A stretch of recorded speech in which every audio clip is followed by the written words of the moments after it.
सब तो पहले मैं इस सभागृह ਦੇ ਵਿੱਚ ਉਪਸਥਿਤ ਸਾਡੇ ਮਹਾਨ ਸੰਤ ਔਰ ਉਸ ਤੋਂ ਬਾਅਦ ਸੰਗੀਤ ਖੇਤਰ ਦੇ ਮਹਾਵਿਦਵਾਨ ਲੋਕ ਟੀਚਰ ਸਾਹਿਬਾਨ ਔਰ ਵਿਦਿਆਰਥੀ ਸਾਥੀ ਸਾਰਿਆਂ ਨੂੰ ਮੇਰੇ ਵੱਲੋਂ ਪਿਆਰ ਭਰੀ ਸਤਿ ਸ਼੍ਰੀ ਅਕਾਲ। ਵਾਹਿਗੁਰੂ ਜੀ ਕਾ ਖਾਲਸਾ ਵਾਹਿਗੁਰੂ ਜੀ ਕੀ ਫਤਿਹ। ਸਮੇਂ ਦਾ ਮੈਡਮ ਨੇ ਦੱਸਿਆ ਕਿ ਬਹੁਤ ਲਿਮਟਿਡ ਜਿਹਾ ਟਾਈਮ ਹੈ, ਉਸ ਲਈ ਮੈਂ कोशिश कराँगा कि थोड़े समय ਦੇ ਵਿੱਚ जो मेरा कंसैप्ट है मैं ਤੁਹਾਡੇ सामने रख सकां, जो अपनी मंद बुद्धि नाल मैं थोड़ी देर की टीचिंग ਵਿੱਚੋਂ समझ सकिया हाँ। और मैं समझना कि शायद गुरु महाराज की बहुत अपार कृपा है, जितना भी असी समझ सकने अपनी बुद्धि मुताबक गल कर सकीए। मेरा विषय है गुरमत संगीत का रागात्मक विधान श्री गुरु ग्रंथ साहिब जी के विशेष संदर्भ में। बहुत सारिया गल्लां हो गई, मैनू नहीं लगता कि गुरमत संगीत और गुरबाणी संगीत का तुलना करा, उसका कोई फर्क की है वो दसिया जाए। सवेरे बाबा जी ने दसता और विद्वानों ने दसता, या संगीत की परंपरा की है, या गुरु ग्रंथ साहब जी के बारे कोई हिस्टोरिकल बैकग्राउंड दसन का मैंने लगता कि हुण कोई ज़रूरत नहीं महसूस हो रही। फिर भी गल है कि बहुत ही माण की गल है कि असी भारत के वासी हाँ। भारत अपनी संस्कृति सभ्यता की कदरां कीमतां दे करके ये पूरे विश्व दे विच मशहूर है।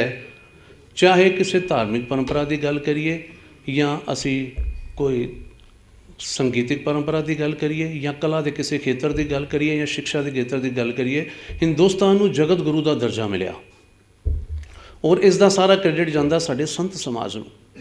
इत्थे वख-वख समय ते वख-वख जातियां दे वख-वख धार्मिक परंपरावां ने जन्म लिया और अपने अपने तरीके नाल परमात्मा की उस्तत लई अपने अपने उन्होंने कंसैप्ट रखे और उसकी इबादत करने परमात्मा नूं उन्होंने अपने अपने तरीके अपनाया।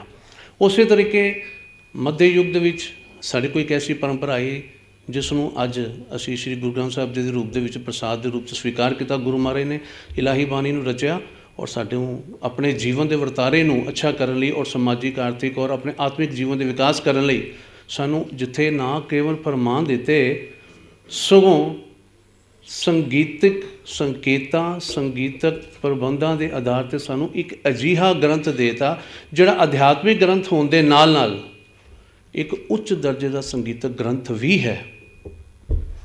बड़ी सोचण की गल है कि राग का कंसैप्ट शुरू तो चल रहा, असीं सुन रहे राग राग की गल कर रहे हैं। क्यों होर भी कीर्तन दी परंपरावां उस वेले समकाली समय च सीगियां, लेकिन शब्द कीर्तन की परंपरा जिसका प्रतिपादन गुरमत संगीत परंपरा के अधीन किया गया, ऐसा कंसैप्ट हो सानूं किधरे नहीं मिलता। क्योंकि जिस तरह वाइस चांसलर साहब ने सवेरे कहा कि जदों असी कहने कि राग जिहड़ा है वो नाद दे अंतरीवी ते बाहरी सारे गुणां दा धारनी है और नाद दे विच ऐसी असीम शक्ति है कि वो मनुखी मन नूं किसी भी प्रकार के भाव दे विच प्रवाहित करके लै जांदा है। तो जदों ऐसे नाद दे उत्ते जिस तरह सवेरे रथ और बाणी की गल की ना कि धुर दी बाणी जो ऐसे संगीतमय रथ की सवारी करके आती है, तो जो वो शब्द इलाही शब्द बाणी तो प्लस संगीत का सुमेल होता है तो मनुखी मन दी भावनावां दा उहदे विच डुब जाना सुभाविक है। ऐसे भावना नूं ही शायद आधार बन के गुरु साहिबान ने गुरबाणी कीर्तन का कंसैप्ट साडे सामने रखा।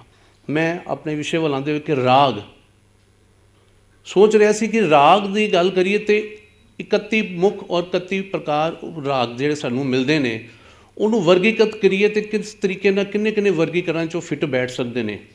शायद गुरु महाराज जी नूं पता सी अगे चल के समाज दे विच ऐसे साडे जिस तरह अज कंसैप्ट चल रहे सैमीनार्स हो रहे हैं, खोजां हो रही ने, लोगों ने काम करने हैं, उन्होंने बहुत ही जबरदस्त एक कंसैप्ट सानूं दिता जिहड़ा कि हर पैमाने विच बहुत उच्चता नाल आया। सब तो पहले जे असीं देखिए शुद्ध राग और मिश्रित राग के आधार पर 31 राग शुद्ध और 31 मिश्रित प्रकार की गल हो चुकी, वो नहीं करनी चाहूँगा। दूसरा मध्यकाल के शुद्ध छाया लग और संकीर्तन का कंसैप्ट बड़ा जबरदस्त है। तो बाणी विच जे राग वर्गीकरण के इस पैमाने के आधार पर गल करिए तो शुद्ध रागां की वरतों की सिरी आसा माझ गुजरी आदि रागां की, और मिश्रित जे छाया लग राग की गल करिए छाया लग राग हो कि जो मुख्य राग नाल दूसरे राग का मिश्रण होवे तो उसका भी प्रयोग सानूं वेखण नूं मिलदा। जिस तरह गौड़ी चेती, गौड़ी ग्वारेड़ी, गौड़ी पूर्वी, आसा तिलंग, इस तरह के होर भी राग। बहुत विद्वान वर्मा साहब बैठे ने, होर विद्वान बैठे ने, मैं गल करना चाहूँगा। वर्मा साहब ਸਭ ਤੋਂ ਜ਼ਬਰਦਸਤ ਕਨਸੈਪਟ ਜੋ ਛਾਇਆ ਲਗ ਰਾਗ ਦਾ ਮੈਨੂੰ ਗੁਰਮਤ ਸੰਗੀਤ ਵਿੱਚ ਦੇਖਿਆ, ਮੈਂ ਸਟੱਡੀ ਕੀਤੀ, ਜਿੰਨਾ ਕੁ ਸਮਝਿਆ, ਉਹਦੀ ਵਿਲੱਖਣਤਾ ਇਹ ਹੈ ਕਿ ਇਹਦੇ ਵਿੱਚ ਸਨਾਤਨੀ ਪਰੰਪਰਾ ਵਕਨ ਇਹ ਨਹੀਂ ਕਿ ਕਿਸੇ ਵੀ ਰਾਗ ਨੂੰ ਕਿਸੇ ਨਾਲ ਜੋੜ ਦਿੱਤਾ ਜਾਵੇ। ਇਹਨਾਂ ਵਿੱਚ ਉਹ ਛਾਇਆ ਲਗ ਰਾਗ ਲਿੱਤੇ ਗਏ ਜਿਨ੍ਹਾਂ ਦੀ ਨੇਚਰ ਆਪਸ ਦੇ ਵਿੱਚ ਮੈਚ ਕਰਦੀ ਹੈ। ਪਲੱਸ ਦੂਸਰਾ ਮਹੱਤਵਪੂਰਨ ਪੁਆਇੰਟ ਇਹ ਸੀ ਕਿ ਜਿਸ ਤਰ੍ਹਾਂ ਗੌੜੀ ਰਾਗ ਦੇ ਵਿੱਚ ਬਾਣੀ ਦੀ ਰਚਨਾ ਤੇ ਗੌੜੀ ਚੇਤੀ ਗੌੜੀ ਪੂਰਬੀ ਵਿੱਚ ਉਹ ਰਾਗ ਉਹਨਾਂ ਬਾਣੀ ਦੇ ਵਿਸ਼ਿਆਂ ਦੇ ਉੱਤੇ ਸਿਰਲੇਖ ਕੀਤੇ ਗਏ ਜਿਹੜੀ ਬਾਣੀ ਦਾ ਵਿਸ਼ਾ ਵਸਤੂ ਦੂਜੀ ਪ੍ਰਮੁੱਖ ਰਾਗ ਦੀ ਬਾਣੀ ਨਾਲ ਮਿਲਦਾ ਜੁਲਦਾ ਸੀ। ਇਹ ਬਹੁਤ ਵੱਡੀ ਵਿਲੱਖਣਤਾ ਹੈ। ਫਿਰ ਤੀਸਰਾ ਸੰਕੀਰਨ ਰਾਗ ਦੀ ਗੱਲ ਕਰੀਏ ਤੇ ਇਸ ਕਨਸੈਪਟ ਨੂੰ ਇੱਕ ਪੂਰਾ ਜਾਮਾ ਉਡਾਉਣ ਲਈ ਗੁਰੂ ਮਹਾਰਾਜ ਜੀ ਨੇ ਇੱਕ ਰਾਗ ਸਾਨੂੰ ਸ਼੍ਰੀ ਗੁਰੂ ਗ੍ਰੰਥ ਸਾਹਿਬ ਜੀ ਦੇ ਪਰਪੇਖ 'ਚ ਮਿਲਦਾ ਹੈ ਜਿਹੜਾ ਕਿ ਸੰਕੀਰਨ ਰਾਗ ਦੀ ਕੈਟਾਗਰੀ ਵਿੱਚ ਆਉਂਦਾ, ਗੌੜੀ ਪੂਰਬੀ ਦੀਪਕੀ। ਸੋ ਦੂਸਰਾ ਕਨਸੈਪਟ ਵੀ ਮਤਲਬ ਇੱਕ ਤਰ੍ਹਾਂ ਦਾ ਇੱਕ ਸਾਇੰਟੀਫਿਕ ਸਟੱਡੀ ਹੈ। ਸਾਇੰਟੀਫਿਕ ਸਟੱਡੀ ਅੱਜ ਸਾਡੇ ਲਈ ਉਸ ਨੇ ਅਧਿਆਤਮਿਕ ਪਰਿਪੇਖ 'ਤੇ ਦਿੱਤੀ। ਉਹਨਾਂ ਨੇ ਅਗਾਂਹ ਵਧੂ ਸੋਚ ਨੂੰ ਵੇਖ ਕੇ ਭਵਿੱਖਮੁਖੀ ਸੰਭਾਵਨਾ ਨੂੰ ਸੋਚਦੇ ਗੁਰੂ ਮਹਾਰਾਜ ਨੇ ਕੈਸੀ ਗੱਲਾਂ ਸਾਡੇ ਲਈ ਕਰਤੀਆਂ। ਮਾਤਰ 62 ਜਿਹੜੇ 62 ਰਾਗ ਸਾਨੂੰ ਲੱਗਦੇ ਨੇ, ਲੇਕਿਨ ਉਹਦੇ ਅੰਤਰੀਵੀ ਕਿੰਨੀਆਂ ਵਿਗਿਆਨਿਕ ਮਨੋਵਿਗਿਆਨਿਕ ਦਾਰਸ਼ਨਿਕ ਸੋਚਾਂ ਨੇ ਉਹ ਸਾਡੇ ਸਾਹਮਣੇ ਉਸ ਲਈ ਪਤਾ ਲੱਗਦੀ ਹੈ ਜਦੋਂ ਅਸੀਂ ਇਹਨਾਂ ਪਰਤਾਂ ਨੂੰ ਖੋਲ੍ਹਦੇ ਹਾਂ। ਤੀਜਾ ਮੈਂ ਇਹਦਾ ਕਨਸੈਪਟ ਦਿੱਤਾ ਕਿ ਸਨਾਤਨੀ ਦੇਸੀ ਮੌਸਮੀ ਰਾਗਾਂ ਨੂੰ ਕਿ ਸਨਾਤਨੀ ਰਾਗਾਂ ਦੀ ਵਰਤੋਂ ਵੀ ਕੀਤੀ ਗਈ। ਸਨਾਤਨੀ ਤੋਂ ਭਾਵ ਸਨਾਤਨੀ ਕਾਵ ਦੇ ਆਧਾਰ 'ਤੇ ਜਿਹੜੇ ਸਥਾਪਤਯ ਔਰ ਮਾਰਗੀ ਰਾਗਾਂ ਦੀ ਵਰਤੋਂ, ਜਿਸ ਤਰ੍ਹਾਂ ਸਾਡੇ ਵਿੱਚ ਪ੍ਰਬੰਧ ਜਿਹੜਾ ਸਾਡੇ ਕੋਲ ਸਨਾਤਨੀ ਗਾਇਨ ਸ਼ੈਲੀ ਦੇ ਆਧਾਰ 'ਤੇ ਸਾਡੇ ਕੋਲੋਂ ਜੋ ਅਸ਼ਟਪਦੀਆਂ ਉਹਦੇ ਲਈ ਉਹਨਾਂ ਨੇ ਸ਼੍ਰੀ ਮਾਝ ਗੌੜੀ ਔਰ ਰਾਮਕਲੀ ਵਰਗੇ ਸਨਾਤਨੀ ਰਾਗਾਂ ਦੀ ਵਰਤੋਂ ਕੀਤੀ। ਬਾਣੀ ਦੇ ਵੱਧ ਤੋਂ ਵੱਧ ਪ੍ਰਚਾਰ ਪ੍ਰਸਾਰ ਲਈ ਇਸ ਸੋਚ ਨੂੰ ਧਾਰਨੀ ਰੱਖਦੇ ਹੋ। ਔਰ ਦੂਸਰਾ ਕਨਸੈਪਟ ਜੋ ਮੈਂ ਸੋਚਣਾ ਸ਼ਾਇਦ ਕਿਉਂਕਿ ਬਾਣੀ ਦੇ ਵਿਸ਼ੇ ਵਸਤੂ ਵੱਲ ਝਾਤ ਮਾਰੀਏ ਤੇ ਜੀਵਨ ਦੇ ਜਨਮ ਤੋਂ ਲੈ ਕੇ ਇਨਸਾਨ ਦੇ ਮੌਤ ਤੱਕ ਦੇ ਹਰ ਵਰਤਾਰੇ ਨੂੰ, ਜਿਸ ਤਰ੍ਹਾਂ ਅਸੀਂ ਸੰਸਕ੍ਰਿਤ ਦੇ ਵਿੱਚ ਜੀਵਨ ਦੇ 16 ਸੰਸਕਾਰ ਕਹਿੰਦੇ ਹਾਂ, ਹਰ ਕਨਸੈਪਟ ਨਾਲ ਜੀਵਨ ਦੇ ਹਰ ਵਰਤਾਰੇ ਨਾਲ ਸੰਬੰਧਿਤ ਬਾਣੀ ਸਾਨੂੰ ਗੁਰਬਾਣੀ ਦੇ ਵਿੱਚ ਮਿਲਦੀ ਹੈ। ਔਰ ਇਸੇ ਚੀਜ਼ ਦੀ ਧਾਰਨਾ ਨੂੰ ਰਹਿੰਦੇ ਗੁਰੂ ਮਹਾਰਾਜ ਨੇ ਜਿੱਥੇ ਸਨਾਤਨੀ ਅੰਗ ਦੀਆਂ ਗਾਇਨ ਸ਼ੈਲੀਆਂ ਦੇ ਆਧਾਰ 'ਤੇ ਸਨਾਤਨੀ ਰਾਗਾਂ ਦਾ ਪ੍ਰਯੋਗ ਕੀਤਾ, ਉੱਥੇ ਲੋਕ ਅੰਗ ਦੀਆਂ ਗਾਇਨ ਸ਼ੈਲੀਆਂ ਲਈ ਲੋਕ ਅੰਗ ਦੇ ਰਾਗਾਂ ਦਾ, ਦੇਸੀ ਰਾਗਾਂ ਦਾ ਪ੍ਰਯੋਗ ਕੀਤਾ। ਦੇਸੀ ਰਾਗਾਂ ਵਿੱਚੋਂ ਮਾਝ, ਜਿਸ ਤਰ੍ਹਾਂ ਅਸੀਂ ਕਹਿੰਦੇ ਮਾਝੇ ਇਲਾਕੇ ਦਾ ਰਾਗ ਹੈ। ਗੌੜੀ ਅਸੀਂ ਕਹਿੰਦੇ ਗੌੜ ਦੇਸ਼ ਦਾ ਰਾਗ ਹੈ। ਜਿਹੜਾ ਸੋਰਠ ਹੈ ਸੌਰਾਸ਼ਟਰ ਦਾ ਰਾਗ ਹੈ। ਔਰ ਜਿਹੜਾ ਅਸੀਂ ਆਸਾ ਕਹਿੰਦੇ ਪਾਕ ਪੱਟਨ ਦਾ ਰਾਗ, ਐਸੇ ਰਾਗਾਂ ਦੀ ਵਰਤੋਂ ਕੀਤੀ। ਔਰ ਇਸ ਤੋਂ ਬਾਅਦ ਦੇਸੀ ਸਨਾਤਨੀ ਤੋਂ ਮੌਸਮੀ ਰਾਗ, ਕਿਉਂਕਿ ਜੀਵਨ ਹੈ ਤੇ ਜੀਵਨ ਵਿੱਚ ਉਤਾਰ ਚੜਾਵ ਹੈ, ਮੌਸਮ ਨੇ, ਰੁੱਤਾਂ ਨੇ, ਰੁੱਤਾਂ ਔਰ ਮੌਸਮਾਂ ਨਾਲ ਸੰਬੰਧਿਤ ਰਾਗਾਂ ਦੀ ਗੱਲ ਕਰੀਏ ਤਾਂ ਗੁਰੂ ਮਹਾਰਾਜ ਨੇ ਐਸੀ ਅਪਾਰ ਕਿਰਪਾ ਕਰਕੇ ਇੱਕ ਐਸਾ ਰਾਗ ਵਿਧਾਨ ਦਿੱਤਾ ਸਾਡੇ ਸੰਗੀਤ ਸਮਾਜ ਨੂੰ ਵੀ ਕਿ ਜਿਹਦੇ 'ਤੇ ਜਿੰਨੀ ਮਰਜ਼ੀ ਰਿਸਰਚ ਕਰੀ ਜਾਓ ਲੇਕਿਨ ਉਹ ਕਦੀ ਪੂਰੀ ਨਹੀਂ ਹੋ ਸਕਦੀ। ਬਸੰਤ ਰੁੱਤ ਲਈ ਬਸੰਤ ਰਾਗ ਦਾ, ਬਰਖਾ ਰੁੱਤ ਲਈ ਮਲਹਾਰ ਰਾਗ ਦਾ, ਸਰਦੀ ਦੇ ਮੌਸਮ ਰੁੱਤ ਲਈ ਤੁਖਾਰੀ ਰਾਗ ਦਾ ਵਰਣਨ ਸਾਨੂੰ ਮਿਲਦਾ ਹੈ। ਔਰ ਇਸ ਤੋਂ ਇਲਾਵਾ ਜੇ ਅਸੀਂ ਦੇਖੀਏ ਦੱਖਣ ਦੀ ਸਵੇਲੇ ਗੱਲ ਕਰ ਰਹੇ ਸੀ ਕਿਉਂਕਿ ਗੁਰੂ ਮਹਾਰਾਜ ਨੂੰ ਉਦਾਸੀਆਂ ਕੀਤੀਆਂ, 4 ਉਦਾਸੀਆਂ ਵਿੱਚੋਂ ਅਲੱਗ-ਅਲੱਗ ਜਗ੍ਹਾ 'ਚ ਗਏ, ਜੇ ਪੂਰੇ ਸਾਰਕ ਦਾ ਉਹਨਾਂ ਨੇ ਅਧਿਆਤਮਿਕ ਦੌਰਾ ਕੀਤਾ। ਔਰ ਉਹਨਾਂ ਨੇ ਜਿੱਥੇ ਜਾਤ ਪਾਤ ਊਚ ਨੀਚ ਦੇ ਸਾਰੀਆਂ ਸਰਹੱਦਾਂ ਨੂੰ ਕੱਟ ਕੇ ਸਰਵ ਸਾਂਝੀ ਬਾਲਤਾ ਦੇ ਆਧਾਰ 'ਤੇ ਸਾਰੇ ਸਮਾਜ ਨੂੰ ਉੱਚਾ ਚੁੱਕਣ ਲਈ ਬਾਣੀ ਦੀ ਰਚਨਾ ਕੀਤੀ, ਉੱਥੇ ਉਹਨਾਂ ਨੇ ਸੰਗੀਤਿਕ ਪਰੰਪਰਾਵਾਂ ਜਾਂ ਪੱਧਤੀਆਂ ਦੇ ਬੈਰੀਅਰ ਨੂੰ ਵੀ ਤੋੜਿਆ। ਔਰ ਉਸ ਵੇਲੇ ਜਿਹੜਾ ਸਾਡਾ ਸੰਗੀਤ ਉੱਤਰੀ ਦੱਖਣੀ 'ਚ ਵੰਡਿਆ ਗਿਆ ਸੀਗਾ, ਉਸ ਦੀ ਹੱਦ ਨੂੰ ਤੋੜਦੇ ਹੋਏ 6 ਰਾਗ ਐਸੇ ਲਏ ਜਿਹੜੇ ਦੱਖਣੀ ਪੱਧਤੀ ਦੇ, ਜਿੱਦਾਂ ਰਾਮਕਲੀ ਦੱਖਣੀ, ਗੌੜੀ ਦੱਖਣੀ, ਬਿਲਾਵਲ ਦੱਖਣੀ, ਪ੍ਰਭਾਤੀ ਦੱਖਣੀ, ਮਾਰੂ ਦੱਖਣੀ, ਬੜਹੰਸ ਦੱਖਣੀ ਆਦਿ। ਇਸ ਤੋਂ ਬਾਅਦ 2 ਕਨਸੈਪਟ ਹੋਰ ਲੈਂਦੇ ਮੈਂ ਗੱਲ ਨੂੰ ਖਤਮ ਕਰਾਂਗਾ। ਬੜੀ ਹੈਰਾਨੀ ਦੀ ਗੱਲ ਹੈ ਅਸੀਂ ਸੋਚਨੇ ਕਿ ਰਾਗ ਰਾਗਰੀ ਵਰਗੀਕਰਨ ਉਸ ਵੇਲੇ ਬੜਾ ਮਸ਼ਹੂਰ ਸੀ, ਲੇਕਿਨ ਗੁਰੂ ਮਹਾਰਾਜ ਜੀ ਨੇ ਉਸ ਲਈ ਇਹਦਾ ਕਨਸੈਪਟ ਕਿਉਂ ਨਹੀਂ ਲਿਆ?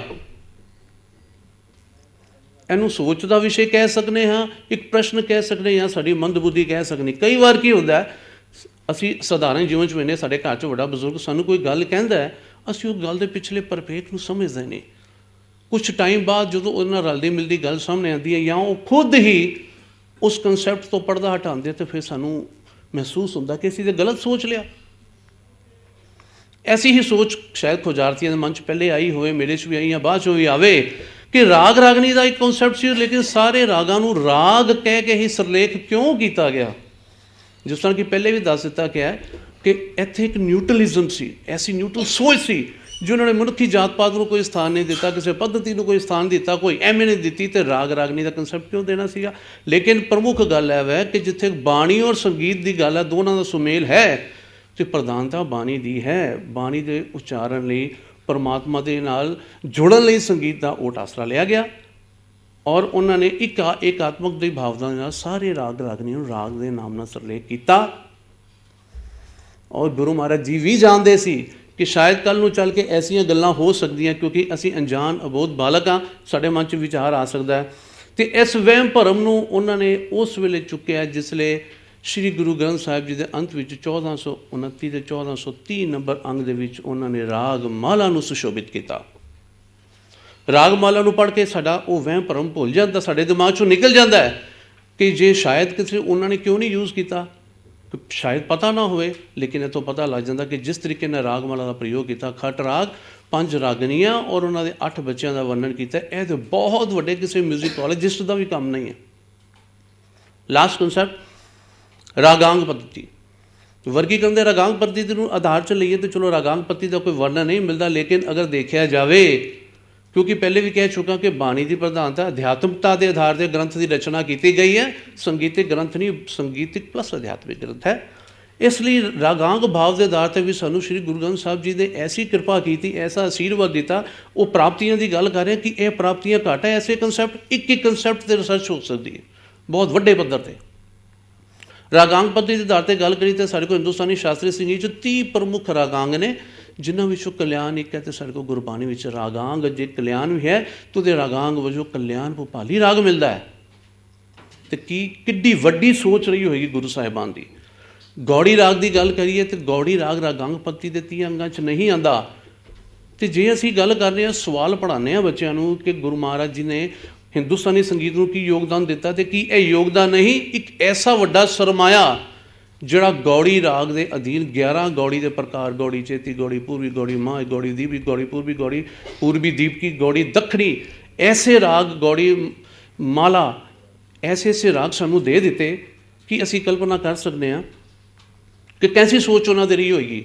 ਅਤੇ ਕੀ ਇਹ ਭਾਰਤੀ ਸ਼ਾਸਤਰੀ ਸੰਗੀਤ ਨੂੰ ਜਾਂ ਸਮੁੱਚੇ ਵਿਸ਼ਵ ਸੰਗੀਤ ਨੂੰ ਮੈਂ ਕਹਾਂਗਾ ਇਹ ਦੇਣ ਨਹੀਂ ਉਹਨਾਂ ਦੀ, ਇਹ ਰਾਗਾਂ ਦੇ ਕਨਸੈਪਟ। ਔਰ ਇਸ ਤੋਂ ਇਲਾਵਾ ਜੇ ਸਨਾਤਨੀ ਦੇਸੀ ਮੌਸਮੀ ਰਾਗ ਲਏ ਹੈ, ਉਸ ਤੋਂ ਇਲਾਵਾ ਕੁਝ ਐਸੇ ਨਵੀਨ ਰਾਗ ਵੀ ਗੁਰੂ ਗ੍ਰੰਥ ਸਾਹਿਬ ਜੀ ਦੇ ਵਿੱਚ ਦਰਜ ਕੀਤੇ ਗਏ, ਜਿਹੜੇ ਕਿ ਇਸ ਸਮਾਜ ਨੂੰ ਬਹੁਤ ਵੱਡੀ ਸਾਡੇ ਬਜ਼ੁਰਗਾਂ ਦੀ ਇੱਕ ਦਿੱਤੀ ਹੋਈ ਆਸ਼ੀਰਵਾਦ ਹੈ।